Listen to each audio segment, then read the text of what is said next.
சென்னை அரும்பாக்கத்தில் உள்ள லோகநாதன் முதல் தெருவில் வடிகால் பணிகள் முடிவடைந்த நிலையில் இபி கேபிள்கள் முறையான பராமரிப்பு இல்லாமல் காணப்படுவதால் அப்பகுதி மக்கள் கடும் சிரமத்திற்கு ஆளாகியுள்ளனர். இதுகுறித்து அப்பகுதி மக்களிடம் நமது செய்தியாளர் ஹரீஷ் நடத்திய கலந்துரையாடலை தற்பொழுது பார்க்கலாம். சென்னையில் பல்வேறு பகுதிகளில் இந்த வடிகால் பணி திட்டமானது மேற்கொள்ளப்பட்டு சுமார் 4 ஆண்டுகளுக்கு மேலாக நடைபெற்று வருகிறது.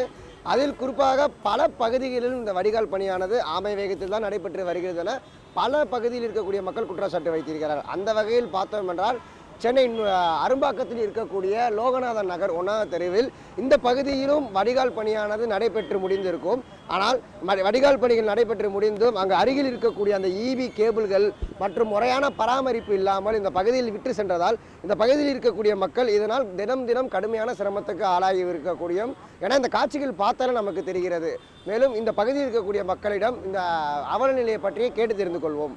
இது இப்போ ஒரு 2 வாரமாக இப்படி தான் கிடக்கு. மழை காலம் வந்து ஆபத்து தான். எத்தனையோ அவங்க தான் சரி பண்ண கீழே விழுந்தா என்ன கைகள் தான் உடையும். நேற்றே நானே வெளியே இருந்தேன் அதில் பிச்சியில்.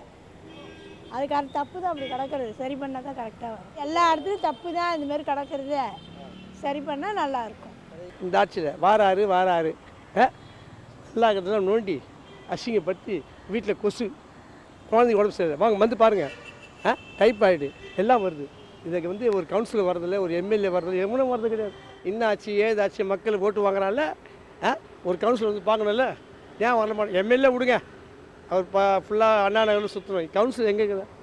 ஒரு கவுன்சிலர் வர லேடிஸோ ஜென்ஸோ எனக்கு தெரியாது, வந்து என்ன ஏதுன்னு பார்க்கறது கிடையாது.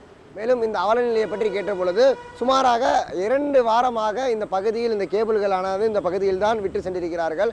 அதே போலவும் அந்த சாலையின் இடதுபுறம் கேபிள்கள் இருக்கிறது போலவும் சாலையின் வலதுபுறமும் இபி பெட்டிகளும் இந்த பகுதியில் வைத்திருக்கிறார்கள். அதனால் நடைமேடையில் நடந்து செல்லக்கூடிய பொதுமக்களுக்கும் அந்த பாதசாரிகளுக்கும் அந்த பெட்டியானது ஒரு இடையூறாக இருக்குது என கூறியிருக்கிறார்கள்.